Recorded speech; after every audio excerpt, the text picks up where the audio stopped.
Some gods are strong to harm, others to aid, at least so say their priests.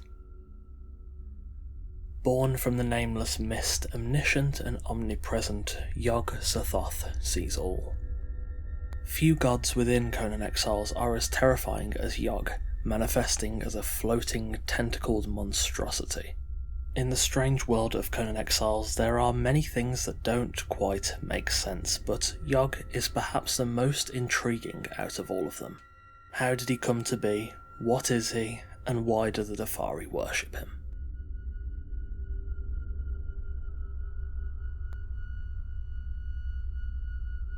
Yog Sothoth's backstory is complex, as are most things within the mythos. Yog is a cosmic entity born from the mind of H.P. Lovecraft and adapted into the world of Conan by Robert E. Howard, who it is said had something of a friendship with Lovecraft. Within the Cthulhu mythos, Yog is perhaps one of the oldest and most powerful entities in existence. Born of the nameless mist who itself were born of Azathoth, creator of everything, Yog Sothoth is the progenitor of many notable characters within the mythos, including Hastur the Unspeakable, Sathogua, and Cthulhu himself. Physically, Yog's generally agreed upon form is that of a mass of glowing orbs floating endlessly through the cosmos. Though he is omniscient and omnipresent, the master of time and space, he is locked outside of the universe and thus not able to directly interact with the realms of man.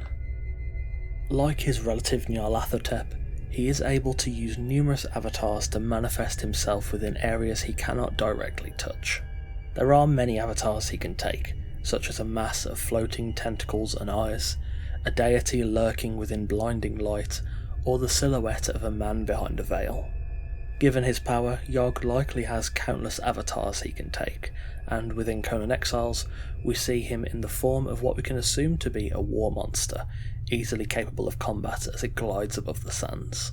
One should be cautious of learning too much about Yog Sothoth, however, as his form itself is a danger. Aside from a select few avatars, viewing one of the many forms or even learning too much about Yog Sothoth is said to cause insanity. Within the final moments of At the Mountains of Madness by H.P. Lovecraft, the protagonist William Danforth takes one last look at the mountains behind him and goes insane at what he saw lurking there, something that even the Old Ones feared.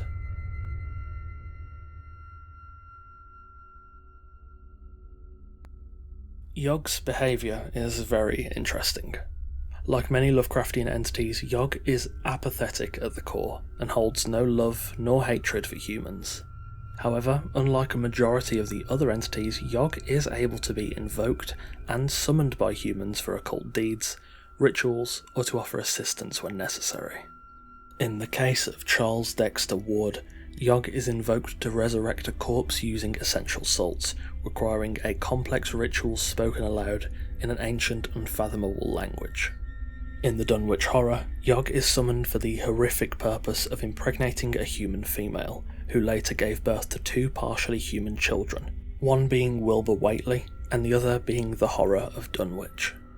Yog's anomalous behaviour of interacting with humans that summon him set him apart from many of the other gods and entities within the Cthulhu mythos, and given that he is capable of granting the wishes of those strange rituals, that makes Yog an ideal figure for worship by those trying to invoke his dark powers. Worship of Yog is treated differently in different parts of the world though, as veneration of him is demonised in certain cultures. Yog is worshipped very heavily in the culture of the Darfari, but the scholars in Hyboria classify Yog as a demon of the Elder Night. Be him a god, a demon, or something else entirely, Yog Sothoth's power cannot be discounted. Within Conan Exiles, Yog's worship is characterised by cannibalism, referred to in-game as the Lord of the Empty Abodes, or simply the Cannibal God.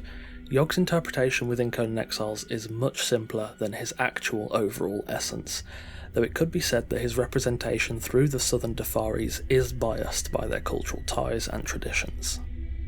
The Darfari that were unfortunate enough to be captured as slaves by the Hyborians have had their worship of Yog corrupted. It's unclear exactly how they worship Yog, but they have no shamans of their own, and they have long lost the art of making the Yogite masks that have become characteristic of their religion. However, those Darfari that eluded capture and now live in the southern desert worship Yog in the more traditional and pure way, according to their beliefs. Their masks allow them to remove the veil between the wearer and the spiritual world, allowing them to see the realms of the dead and commune directly with Yog himself. Whilst Yog is said to be apathetic of what he receives as tribute, it's likely that the show of dedication would eventually convince him to bestow some form of blessing onto the Darfari. The altar of Yog is the catalyst of both the blessing and the offering. In their practice of human sacrifice, the Darfari will haul victims up to the platform and unceremoniously throw them down into the pit below, believing that the flames contained within the pit will purify the flesh, bestowing a blessing of Yog upon the deceased. By devouring that flesh, the Darfari believe they will be bestowed Yog's blessing. This belief goes as far as the clothing and the cultural decoration of the Darfari, as many worshippers will fashion clothing from the bones of their victims and smear themselves with ashes from the sacrifice pit. Through this devotion, the Darfari hope they will receive the blessing of Yog, granting them invulnerability to the weapons of man, the perfect blessing for savage fighters like the Darfari. Whilst Yog Sothoth may be locked out of the realms of humans, unable to touch them directly, his influence is felt throughout the cosmos.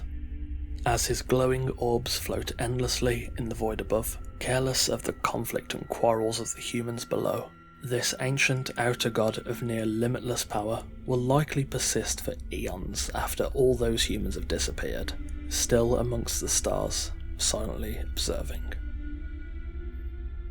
Thank you for watching. Yog is one of my absolute favourite Lovecraftian entities, so I really enjoyed putting this one together. I hope you enjoyed it too. As always, a massive thanks to all of our patrons. Again, thank you very much for watching. Take care, and I'll see you soon.